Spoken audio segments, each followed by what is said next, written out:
Her perfume still hung in the air, expensive and cloying, as she wheeled her Louis Vuitton suitcase toward the security gates. She didn't even glance back at me. 15 years old, one small duffel bag clutched to my chest, tears barely contained. She stopped only once, to adjust her sunglasses and toss a last, casual dagger at me. You'll figure out. That was it. No hug. No plan. No goodbye. My name is Madison. And from wherever you're watching this, stay with me. Have you ever been left behind by the person who is supposed to love you the most? I stood frozen, the chatter of the airport swallowing me. Happy families streamed past, hugging, laughing, while my mother walked off with her new husband and his two perfect children. A new family. Her family. I was nothing more than baggage. She didn't want to pay to check. My hands were shaking so hard I nearly dropped my phone. I had $47. No ticket home. No plan. For a minute, I thought I might faint. Then I remembered a name I'd buried for years, a name my mother spit like poison every time she talked about him. My father. She told me he was worthless, that he'd abandoned us, that he'd never wanted me. But in that moment, standing alone in a departure terminal that smelled like coffee and stale air, I needed to take that chance. I found the number in an old message thread, hands trembling as I dialed. It rang once, twice. Then a deep, steady voice answered. Madison? My knees nearly gave out. Dad, I choked, tears breaking free. Please help me. There was a pause. Just breathing. Then a calm I'd never heard before. Tell me exactly where you are. I'm on my way. Hours later, as dusk bled into the airport windows, I heard a roar outside, and people rushing to the glass in awe. A sleek private jet, engines humming like a predator, landed on the small runway. And then he stepped out. Tall, dark suit, eyes that matched mine so perfectly it hurt. He opened his arms. Madison, he called, voice breaking. I ran. I ran into a father's hug I hadn't felt in a decade, warm and safe and unshakable. And in that moment I knew, the woman who abandoned me had no idea what kind of storm she'd just created. The jet cabin was so quiet I could hear my own breath, still ragged from crying. My father sat across from me, watching with a gaze that felt like both a question and a promise. You're safe now, he said, voice steady, grounded. Safe. That word nearly made me collapse all over again. I tried to gather myself, wiping tears with the back of my hand. She just left me, I whispered, like I was nothing. His jaw clenched, a dangerous flash in his eyes. She always was selfish, he said low. But this? Abandoning you in an airport? That I will not forgive. We took off, the private jet gliding through the night like something out of a dream. I felt a wild, dizzying relief. No cramped seats, no crying in a public bathroom, no apologizing to strangers for existing. My father leaned forward. You're coming home with me, Madison. For good. Home. That word felt so foreign on my tongue. I don't have anything, I said, my voice cracking. He smiled, heartbreak softening the sharp lines of his face. You have me. The tears started again, unstoppable this time. We landed a few hours later at a private hangar surrounded by sleek cars and security guards who nodded respectfully at my father. As he led me down the steps of the jet, I realized he was someone powerful, someone who had waited all this time for a reason to fight. He guided me to a waiting SUV, the smell of leather and cedar wrapping around me like safety. Madison, he said gently once the doors closed, we're going to make this right. But on our terms. My mind flashed to my mother's cold smile, her hand around her new husband's arm, walking off without a shred of guilt. What about her? I asked, voice tiny but trembling with something stronger than fear, rage. My father's expression turned lethal. Don't worry, he said. When she gets back, she'll learn exactly what it means to abandon her own blood. I sat back against the seat, the tears finally stopping, my heart beginning to heal in tiny, fragile beats. For the first time in my life, I wasn't alone. And when she returned from her precious vacation, she was going to find out what it felt like to be left with nothing. The days that followed felt like stepping into another world, a world my mother had sworn didn't exist. My father's house was all stone and glass perched high above the city, a view so powerful it made me feel like I could see my whole life laid out below. There were staff who called me Miss, who smiled without pity. A soft bed, warm food, people who asked what I needed instead of what I could give them. My father stayed close, never pushing, never scolding. Just there, strong and protective in a way I hadn't dared to hope a parent could be. One night, I sat on the balcony wrapped in a thick blanket, looking over the city lights, my father beside me. "You deserve better," he said, voice soft but certain. My throat felt tight. She made me believe you hated me," I confessed. He went still, shoulders tense. "I never stopped wanting you. She kept you from me." The pain in those words made my heart twist. "I'm sorry," I whispered. He shook his head fiercely. "No, Madison." Never apologize for being taken from me. And then, as if he could sense the weight building in my chest, he reached for my hand. "She won't get away with this." A shiver ran down my spine. "What do you mean?" He let a dark, satisfied smile curve across his mouth. "Her new husband's a real estate investor, right? And that beautiful vacation she's enjoying?" He paused. "She paid for it with funds that aren't legally hers." I froze. He looked at me with a kind of careful pride. "I hired a legal team. When she steps back into that house, she'll find it locked, with an eviction notice taped to the door. Frozen accounts.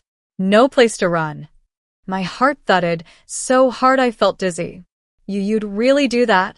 For leaving you like garbage in a terminal?" His eyes hardened. "I'd do worse." I leaned into his side, a tiny spark of safety blooming in my chest. That night, I slept without nightmares for the first time in years. Because my father wasn't just rescuing me. He was avenging me. 2 weeks later, it finally happened. I woke up to the buzz of my father's phone lighting up the nightstand. He glanced at the screen, then handed it to me without a word. It was my mother. Her voice was thin and strangled when I answered. "Madison? Where are you?" I could hear chaos behind her. The echo of an empty house, the panic twisting every syllable. I swallowed, steadying myself. "I'm with Dad," I said simply. She sucked in a sharp breath. "With him? After everything?" I smiled, letting her words roll right off me. "You mean after you abandoned me in an airport?" "That was a misunderstanding," she snapped, desperation leaking through her polished tone. "I thought you could manage." I laughed, a sound so raw and sharp it surprised even me. "At 15? Alone." Silence. "I came back and everything was gone," she whispered. "The locks, the money." My father was watching me, calm and proud, a steady anchor. "You should have thought of that," I told her, voice like ice. "You walked away from me." "This is my house," she screamed, her composure finally breaking. "No," I said, letting each word cut deep. "It was his house. And you lost it." She went silent again, broken, furious, trapped. "You can come back," she tried one last time. "We'll figure it out." I looked at my father, at the peaceful calm around us, at a world where I was wanted, and felt the answer settle in my bones. "No," I said softly. "I'm not coming back." And then I ended the call. My father reached out, squeezing my shoulder gently. "Proud of you," he said. Tears stung my eyes, but they were warm this time, not cold and helpless like before. "She'll be fine," he told me, voice calm. "She has to learn what being alone really feels like." I nodded, breathing easier. For the first time, I wasn't the abandoned child. I was the girl who walked away, on her own terms. The days after that call felt like walking through a new sunrise. No more waking up wondering if I was wanted. No more clutching an empty phone in the dark. I began to settle into my father's world, piece by piece. A private tutor came to help me catch up with school. I got to choose my own clothes instead of wearing hand-me-downs, felt what it meant to eat without apologizing for being hungry. My father gave me space when I needed it and held me steady when the old fears crept back in. One afternoon, I found him in his office, a quiet storm behind his desk. Papers spread across polished mahogany, legal documents and reports. "Dad," I said carefully, "what happens to her now?" He looked up, eyes thoughtful but unshaken. "Her accounts are frozen. The house is ours again. She has no way to touch your trust fund. The lawyers are making sure of that." A strange relief flooded me. She might hate me for this. I admitted, a tiny thread of guilt winding through my chest. He pushed back from his chair and came around to face me, hands gentle on my shoulders. "Madison," he said, voice heavy but certain, "you cannot carry the guilt for her choices. She left you, not the other way around."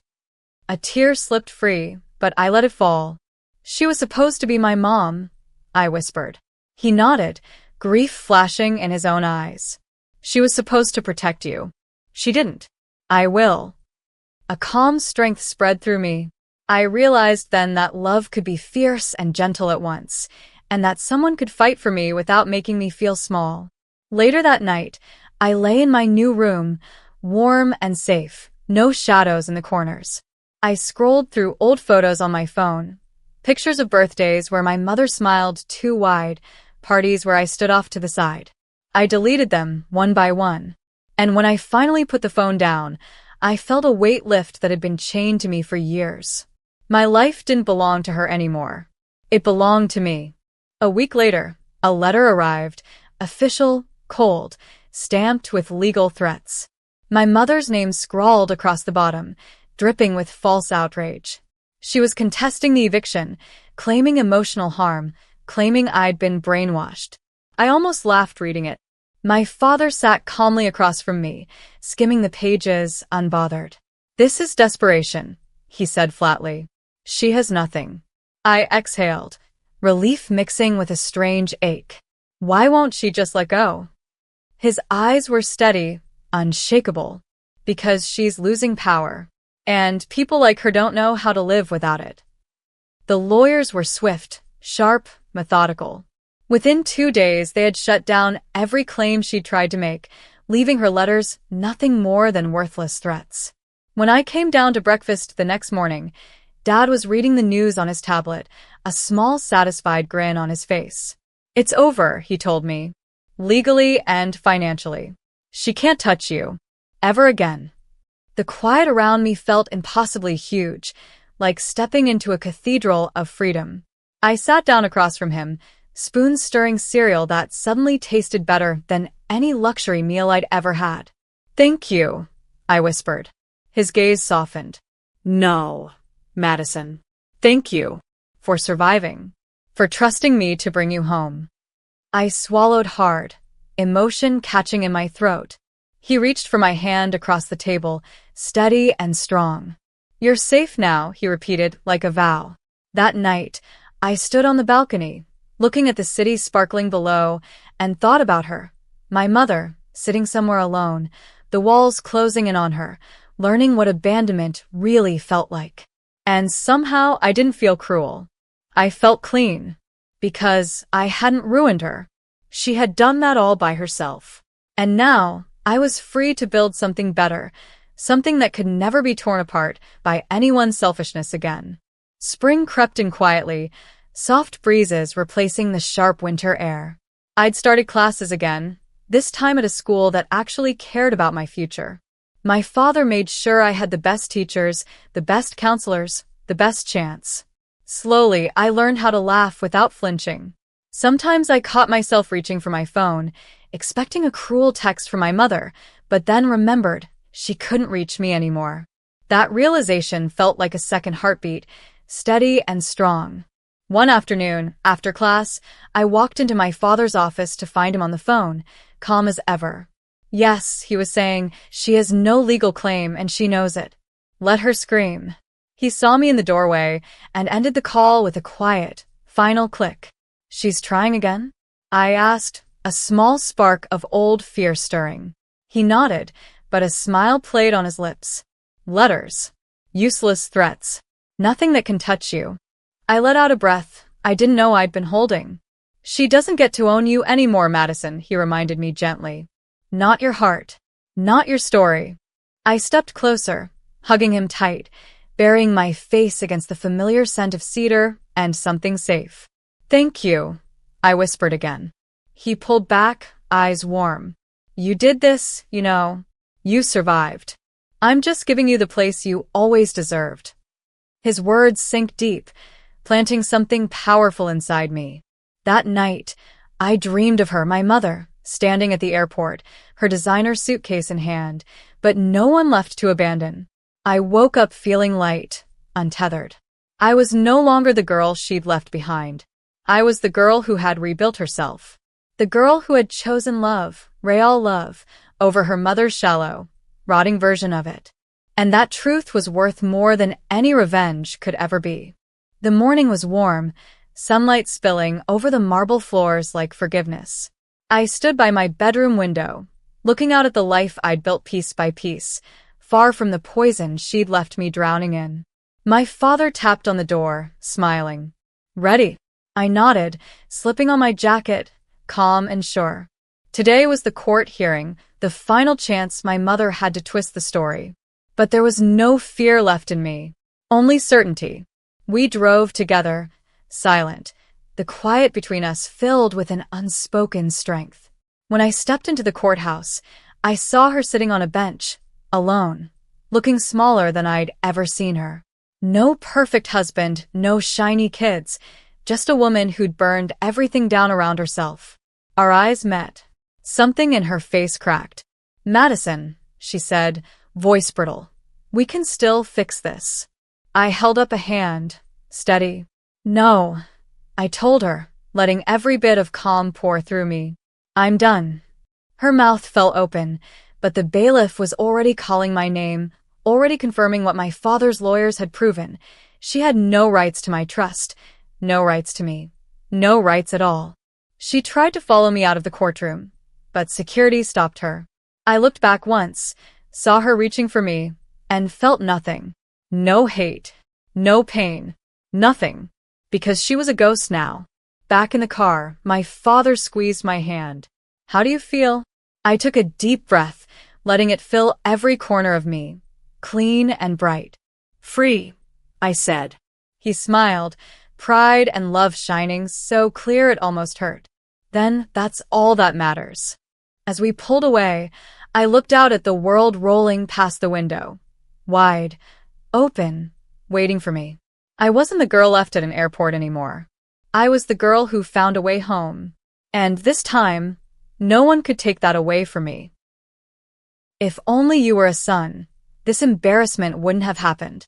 My father's voice slammed against the walls of our living room, shaking the DNA envelope clenched in his fist. His face was red with fury. His words cut deeper than any test result ever could. My name is Janelle. And from wherever you're watching this, stay with me. Have you ever stood in a room full of people who raised you, only to realize none of them had ever truly accepted you? My mother didn't defend me. She didn't even flinch.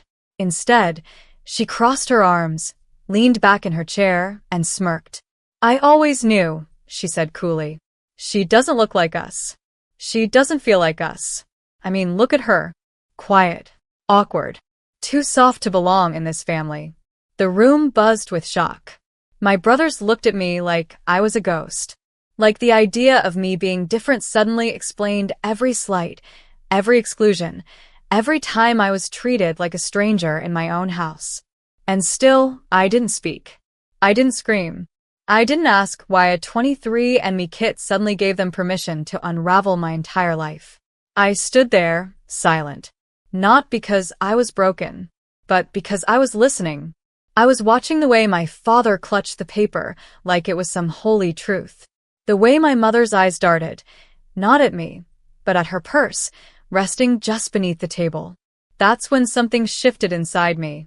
A hunch, a flicker, a thread of truth they weren't telling. So while they kept talking, debating whose shame I stepped back, knelt down, and unzipped the side pocket of her bag. And pulled out papers. Not folded, not hidden. Just waiting. What I found wasn't a surprise. It was a confirmation. Birth records. Dates that didn't add up. A sealed hospital bill in my father's name, dated 3 months before I was even born. The moment he saw what I was holding, my father's voice caught in his throat. He froze. The red drained from his face. His grip on the DNA envelope loosened. He looked like a man who had just seen a ghost walk in through the front door, and it was me. "What is that?" he asked, but his voice was barely a whisper now. I didn't answer. I didn't need to. My mother's eyes widened. Her smirk vanished. Because she knew what I'd found. And I knew she never expected me to find it. For the first time in that house, I wasn't the quiet girl. I wasn't the soft one. I wasn't the mistake. I was the one holding their truth. And I wasn't about to let it go. They had used that test to erase me. But what they didn't know was, I had the kind of truth that couldn't be swabbed out of a cheek. I didn't storm out.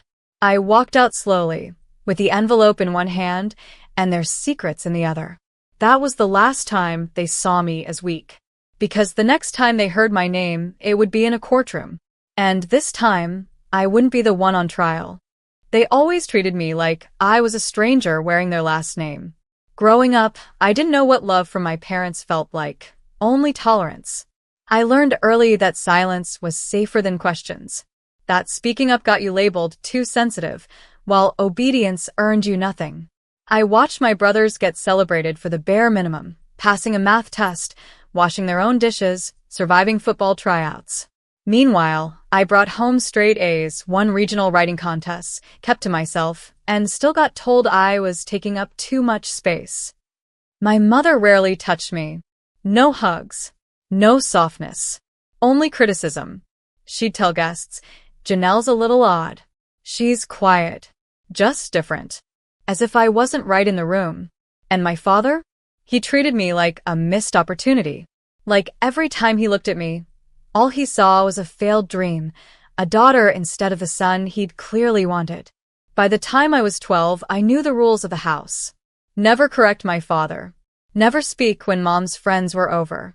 Don't expect anyone to clap for your achievements. Still, I tried. God, I tried. I made flashcards for my brother's exams. Cooked dinner when mom needed a break. Did the laundry, cleaned the house, volunteered for everything. I thought that if I worked hard enough, maybe one day they'd say, "We're proud of you." But that day never came. The few times I confronted them about their favoritism, their silence when I needed them, I got called dramatic, selfish, ungrateful. It always ended the same way. My father yelling, my mother rolling her eyes, and me retreating to my room, swallowing tears like pills. I never truly understood why they treated me like that. Until the DNA envelope. Until that smirk on my mother's face. Until those hospital records that told a story no one had ever dared to speak.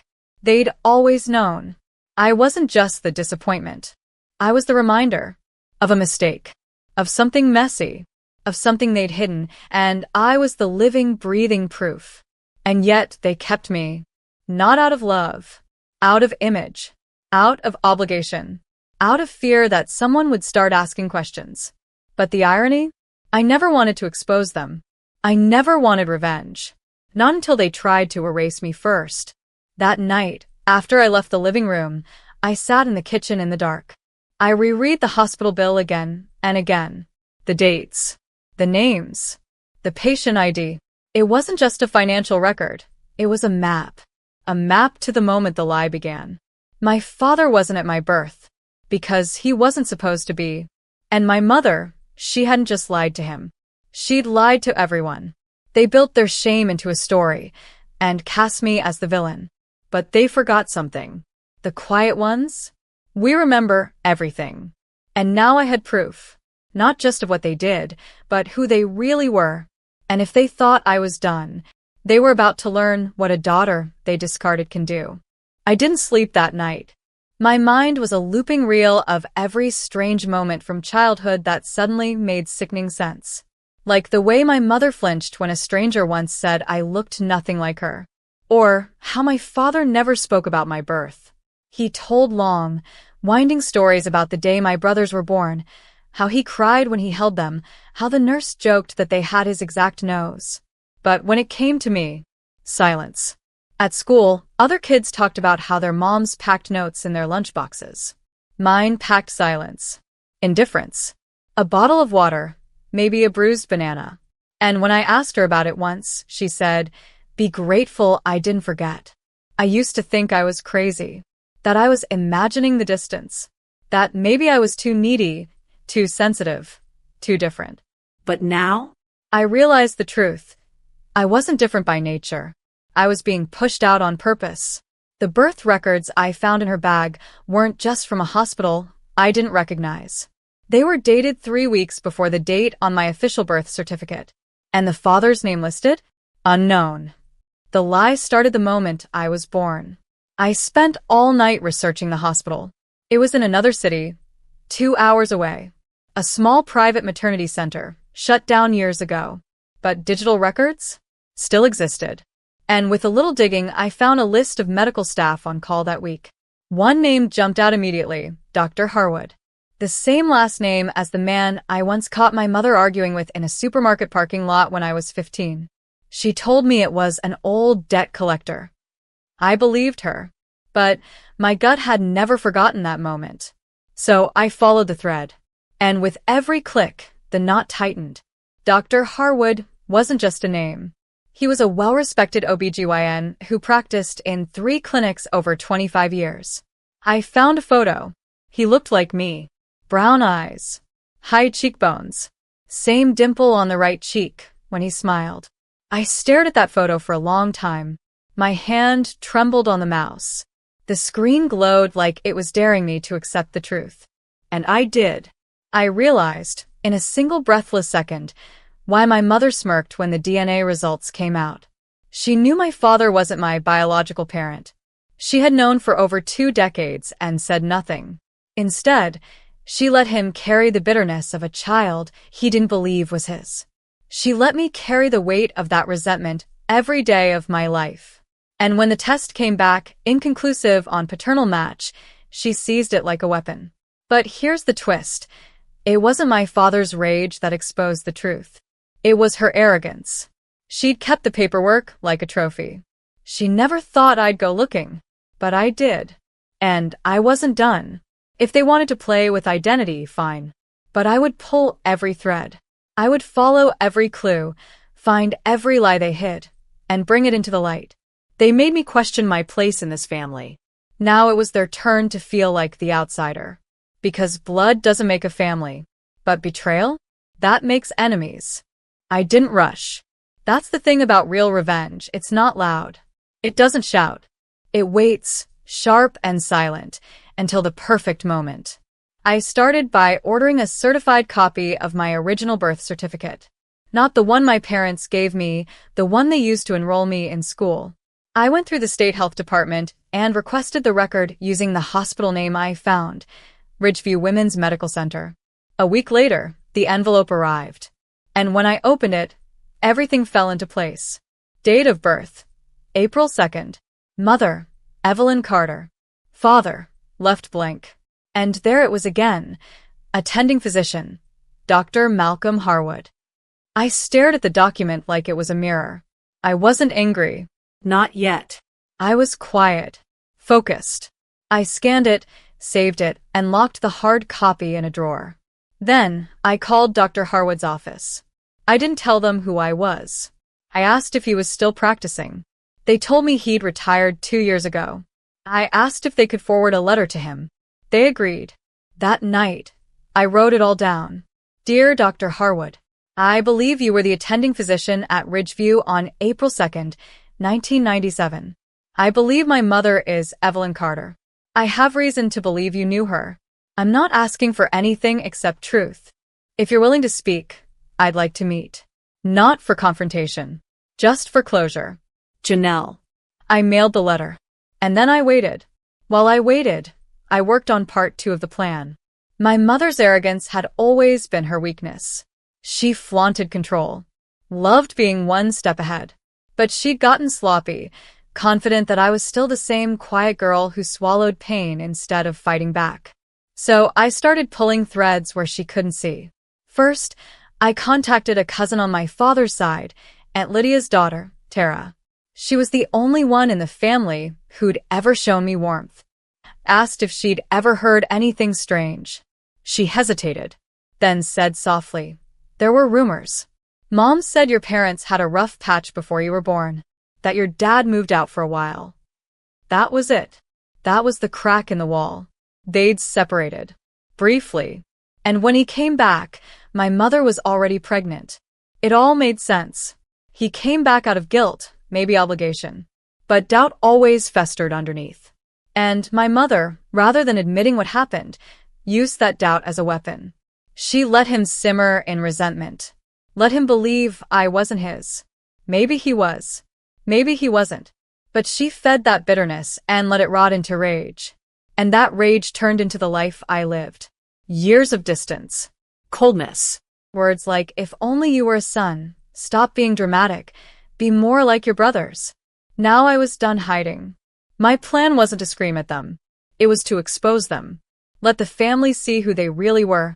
Let their world unravel, not with fire, but with facts. Because people like my mother and father, they don't fear confrontation. They fear truth. And I was about to give it to them. 1 page at a time. Dr. Harwood replied. 2 weeks after I sent the letter, I got a call from an unknown number. I almost didn't pick up, but something told me I should. "Janelle?" the voice asked, older, steady, cautious. "Yes," I said, my throat suddenly dry. "This is Malcolm Harwood. I got your letter." I sat down slowly. "Thank you for calling." He was quiet for a moment. Then, "Your mother was a patient. A complicated one." I swallowed hard. "I think I'm her complication." He let out a low sigh, like he'd been waiting years to exhale. I suspected this call might come one day. We met the next weekend at a coffee shop 2 towns over. Neutral ground. He looked like a man who had made peace with his regrets. Soft eyes. Careful words. But when I told him the timeline, my questions, what I'd found, he didn't deny anything. She was desperate. Said she didn't want to raise a child alone. She was angry with your father, but she didn't want a broken home. She left with a lie, and when she came back, she was pregnant. He looked at me sadly. "I thought about reaching out, but I didn't want to disrupt your life. I assumed she'd told the truth by now." "She didn't," I said quietly. He nodded. "I'm sorry." He offered a DNA test. I accepted. He paid for it himself. 2 days later, the results came in. 99.8% match. And just like that, my world shifted again, but this time I was ready. Now I had everything. I didn't go to them. Not yet. Instead, I printed every document. The hospital record, the certified birth certificate, the DNA result from Harwood, and the scanned envelope from the original test, the one my father had waved in my face. Then I mailed it all to one person. My grandmother. My father's mother. The only woman who ever looked at me like I was more than an obligation. She called me 3 hours after the package arrived. "Janelle," she said, her voice trembling. "Come over." Now. I did. And I walked into a living room full of people. My aunts, uncles, cousins. Even Tara was there. My grandmother stood with the file in her hands, shaking with fury. "They lied," she said. "To all of us." My parents arrived 30 minutes later. My father entered first, his posture stiff and defensive. My mother followed, arms folded tight, already fuming. "What is this?" he snapped. "Some kind of show?" Grandma didn't yell. She simply held up the paper. "You owe this girl your apology." And then some. My mother tried to speak, but the room turned cold. "You let us treat her like an outsider for 25 years, one uncle said, voice trembling. "You watched us push her away, and you said nothing." My father's voice broke. "I didn't know." "But you thought you did," I interrupted, meeting his eyes. "And you used that doubt like a weapon." "Against me." "For years." He looked away. And for the first time in my life, my mother was silent. Completely, painfully silent. because there was nothing left to twist. No story left to spin. The truth was in everyone's hands now. And the room that once let them humiliate me now turned on them. Not with violence. With justice. After the family meeting, things were never the same.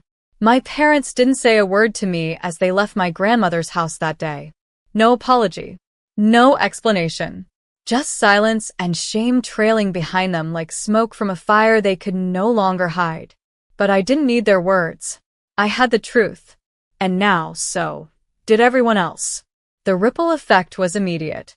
My father, once the proud man of the house, was met with tight-lipped greetings and cold shoulders at every family gathering.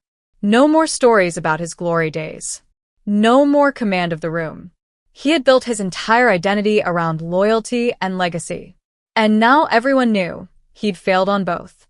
As for my mother, her smirk was gone, replaced by a brittle, barely holding it together facade. Her social circle, her book clubs, her charity committees, her brunch groups started to shrink. I didn't need to lift a finger. Whispers did the work. She lied about the child. She manipulated the husband.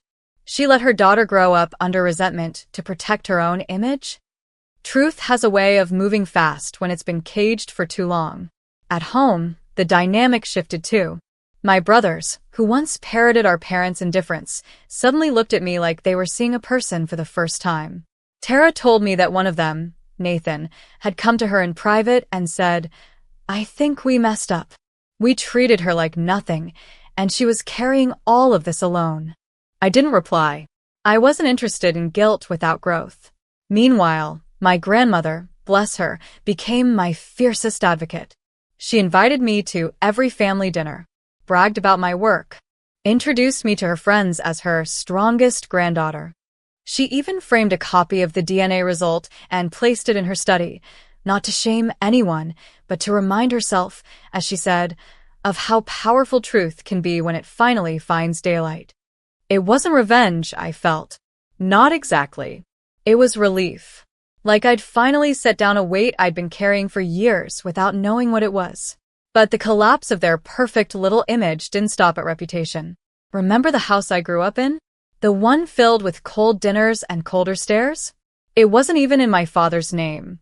It was inherited from my grandfather, and technically in Grandma's name. She never transferred the deed out of sentimental attachment. But after everything, she changed her will. Tara called me, barely containing her shock. "She's giving you the house." I blinked. What? She said she can't, in good faith, leave it to the people who let you suffer under its roof. I didn't ask for it. I never would have. But somehow, the symbolism of it was perfect. The same place where I was cast out like an outsider Was now mine. My parents were notified by Grandma's lawyer. They didn't take it well. Apparently, there was screaming. My father tried to argue. My mother threatened to cut off all contact. But here's the thing. You can't threaten someone who's finally free. And I was free. Not just of their lies, but of their grip. And watching their world unravel. Not by force, but by truth. That was a kind of justice no rage could match. After years of being treated like a footnote in my own story, I was finally writing the chapters myself. The house, my house now, was quiet at first. Not empty. Peaceful. The kind of quiet that doesn't come from absence, but from healing. I kept the kitchen window open most mornings just like my grandmother used to. Sunlight would pour in while I brewed coffee, and sometimes I'd catch my reflection in the glass. Same eyes. Same face. But something was different now. I wasn't flinching anymore. I didn't jump at the sound of raised voices. I didn't walk on eggshells. I didn't shrink to fit into someone else's comfort zone. I took up space. Real space. I started converting the den into a small home office. Bought myself a desk. Painted the walls a soft sage green. On the first shelf, I placed the documents, DNA test, birth records, and hospital bills, not as a reminder of pain, but as proof. You survived this. And not only survived, you rose.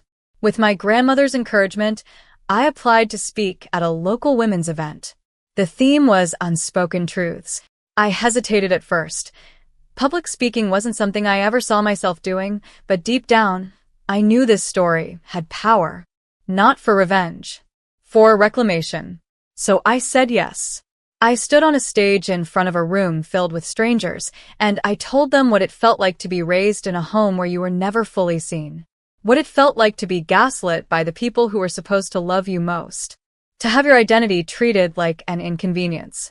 To carry inherited shame that wasn't even yours. I didn't name names. I didn't have to. But I told them this. Sometimes, survival doesn't look like fighting back. Sometimes, it looks like staying quiet, gathering truth, and choosing the perfect moment to rise. You don't owe anyone your silence. Especially when they've used it to hurt you. When I stepped off the stage, women I'd never met hugged me with tears in their eyes. You told my story, one whispered. I realized then, this wasn't just about me. This was bigger. So I started a blog, Blood and Truth. Stories like mine. Stories buried under decades of shame, rewritten and reclaimed. And the comments poured in. Women. Men. People from all walks of life who had been told they didn't belong in their own families. I wasn't alone. And neither were they. The house became more than a home. It became a space of restoration. A place where cousins would drop by just to sit in the backyard with tea and talk honestly. A place where Grandma would spend Sundays with me, laughing like she'd found something she thought was gone forever. I still passed my parents at family events once in a while. They didn't speak to me. They couldn't meet my eyes. But I didn't need their words anymore. I didn't need their approval. I had truth. And truth had given me wings. I wasn't the embarrassment. I wasn't the outsider. I was the storm they didn't see coming, and the calm that came after. It was a Tuesday afternoon when I saw my father again, not at a family event or by accident, but because he showed up. I was in the garden, pulling weeds along the fence line, when I heard the crunch of gravel beneath slow, hesitant footsteps. I looked up. He stood at the gate, envelope in hand, eyes older than I remembered. We hadn't spoken since the day everything came out. No texts, no calls, just the heavy silence that follows an earthquake. Janelle, he said, like the name had weight he was only now learning to carry. I didn't say anything, just stood and dusted off my hands. He held up the envelope. I didn't come to fight. I came to give this to you. I took it. Inside was a letter. Handwritten. Tidy. No smudges. I believed a lie for most of your life. And when I had the chance to choose love over pride, I chose wrong. I see that now. You didn't deserve what we gave you. You didn't deserve silence, or suspicion, or shame. I don't know if I was your father in blood, but I know now I was never your father in spirit. And I will regret that until the day I die. You didn't break this family, Janelle. You survived it. And that makes you stronger than any son I ever could have wanted. I folded the letter carefully. He didn't ask to come inside. He didn't ask for forgiveness. And that was the first real respect he'd ever shown me. I'm sorry, he said again, quieter this time. I nodded. Not in forgiveness. Not yet. Maybe not ever. But in understanding. Thank you for saying it, I replied, voice calm. He nodded, stepped back, and left.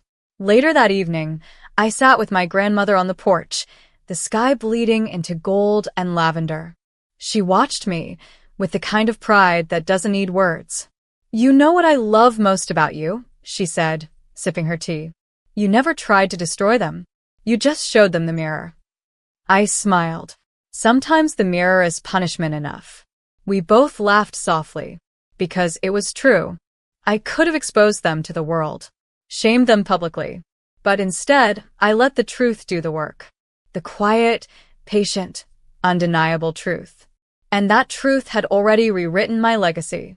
No longer the daughter who didn't belong. I was the one who uncovered the lie. The one who rebuilt something honest from the ashes. The one who didn't need to carry their shame a second longer. That night, I stood in the hallway of the house I once felt so small in, now fully mine. I placed the original DNA envelope and the letter from my father side by side in a shadow box. Not to dwell, but to remember. To honor the girl I was, the one who stood silent for years. And the woman I became, the one who spoke when it mattered most. They had tried to define me by absence, but I became powerful through presence. And the most poetic justice of all? They gave me nothing. Yet I walked away with everything that mattered. My name, my peace, my truth.